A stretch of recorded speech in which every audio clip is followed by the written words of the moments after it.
Me and Marvin Gardens, Chapter 25 Suspension and Scat Circles. There were people who believed aliens made circles with their flying saucers in fields. They called these crop circles. And there was a lot of information on the internet about this. Of course, people who believed in aliens were like people who believed in Bigfoot, like me, a boy with a secret animal. The internet didn't tell me anything about scat circles. I looked at pictures of toxic waste and none of it was like Marvin's bathroom. I thought about telling Mom or Bernadette or Annie, but I didn't want to tell anyone.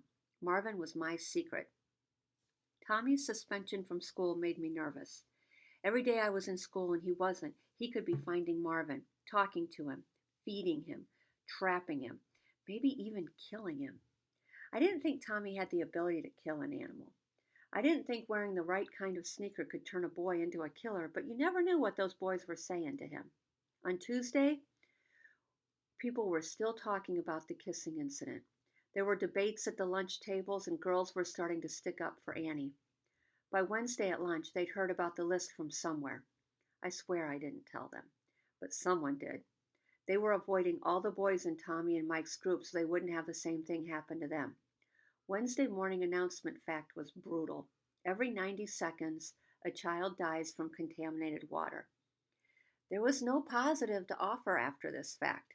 Nothing we, as students in an elementary school, could do would help with this. Ms. G was out sick on Tuesday and Wednesday, and the substitute wasn't anything like her. He liked to stand in the back of the room in the corner and watch us fill out worksheet packets about the environment. I don't think he even liked kids or science. At the end of class on Wednesday, he said, Earth has been here for 4.5 billion years. It knows what it's doing. It knows how to clean itself, like a cat knows how to clean itself. He overlooked the fact that if the Earth was really a cat, then we'd have to pretend that the cat was being followed by humans who were pouring dangerous chemicals onto it and making it breathe nasty air and drink contaminated water day in and day out. Would the cat still just lick itself clean every day and be fine? Or would it get sick? That's what I wanted to say to him.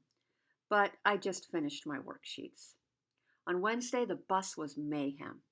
Tommy still wasn't there, but Mike and the other boys wouldn't sit down, wouldn't stop yelling, and wouldn't stop taunting Annie. Rats get trapped. Putrid Annie likes girls. Watch out, I have a BB gun and I know how to use it.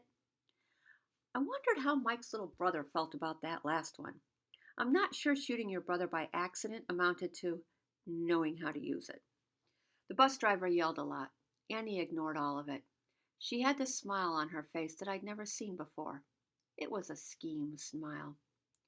What's going on, Annie? I asked. Look what I got. She pulled out a phone, a smartphone like the kind Bernadette had. That's awesome. I'm not allowed to have one of those till I'm in high school. My parents think it will keep me safe when I'm away from home. I thought about the last thing she said. Does this mean you're allowed to come to the creek with me after school? Creek? My creek. Where I get you the rocks. I've always wanted to show it to you, but it was too cold when you moved here. I still have to stay home after school, Annie said. But she still had that smile. I was smiling too. I couldn't hold Marvin in anymore. There wasn't enough room inside me. Think about it. I have something I really want to show you. It's pretty important. Do those jerks hang out at the creek too? Nope. She looked at her new phone. She tapped on the screen and looked at a calendar.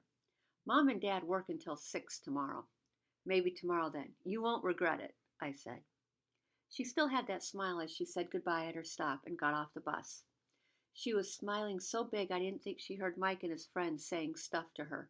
Stay putrid. After school, I went out to the creek, and Marvin still wasn't there. I'd left some recycling for him on Tuesday, and it was gone, so I saw this as a good sign. But maybe someone else took it. Maybe Tommy was collecting it during his suspension days off. Maybe he was building another trap. I looked for new scat, but couldn't find any. I went to the sites of the old scat, though, and the dead grass circles around them seemed to be growing. The pits looked deeper, too. I stuck my nose into my sweatshirt to block the smell and went to the creek bed to grab some rocks. I put the rocks on the outside of the scat circles to mark the edges. The whole thing scared me. The scat was growing toxic circles on my land, on Devlin land, so near the creek. only 3 stops from the Atlantic Ocean, and no sign of Marvin anywhere. I was so freaked out I had a bad dream on Wednesday night. This grayish brown Play-Doh was chasing me through the old field. The corn leaves were cutting my face as I ran. The ground was slippery like it had rained, and I worked hard to keep my footing. In the dream, I knew that Marvin was dead. And when I woke up with a scream. On the bus, Annie sat down and said hello. I was still thinking about my dream. "You okay?" she asked. "Tired. Had a weird dream." "Was it scary?" "Yeah." "I hate those." "Yeah," I said. "Have you seen Tommy?" she asked. "Nah. I guess we'll see him tomorrow morning." "He's a jerk," she said. "Yeah." "Are you sure you're okay?" "I'm fine." "You don't seem like yourself." Thursday's announcement fact was millions of people in America suffer from noise pollution, which causes hearing loss, sleep problems, high blood pressure, higher stress, and lower productivity.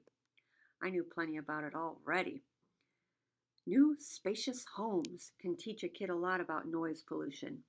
Loud machinery, lots of truck traffic, and the sound of 100 hammers and nail guns was no different from what people who live near airports or busy train routes had to endure. Maybe all that noise was what drove Tommy to ask his mom to buy those sneakers. Being called names by the new kids could be a type of noise pollution.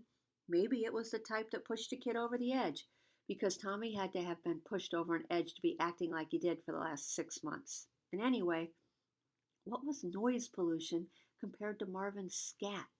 The stuff was eating holes in the ground and killing everything it touched. I tried not to think about it, but it was all I thought about. I once thought Marvin could be the pollution solution, but now he could be part of the problem. When I met Annie on the bus home, I said, "Sorry I've been acting weird." She said, "Okay." "Are you coming to the creek with me today?" "I don't know," she answered. "I could get in big trouble." "Promise, it will be so worth it." When I said this, I hoped Marvin was back. It would be a bad idea to get Annie in trouble when she couldn't even meet Marvin. "Maybe tomorrow. My parents just gave me the phone and I don't feel right about what happened on Monday yet." "It wasn't your fault," I said. "Yeah, but I'm still embarrassed. And Tommy got suspended and it feels like my fault." "Tommy's a jerk. He got suspended because he's a jerk." "Still embarrassing though, like, why me, you know?" I smiled at Annie until she found a smile to give back to me. I wanted to say something more, but then we both started laughing for no real reason. Just goofy. I wanted to tell her about Marvin, but not on the bus with all those jerks. Maybe I could just show him to her, tomorrow, if I could find him. So we goofy laughed all the way to her stop, and I felt better about pretty much everything for those 10 minutes.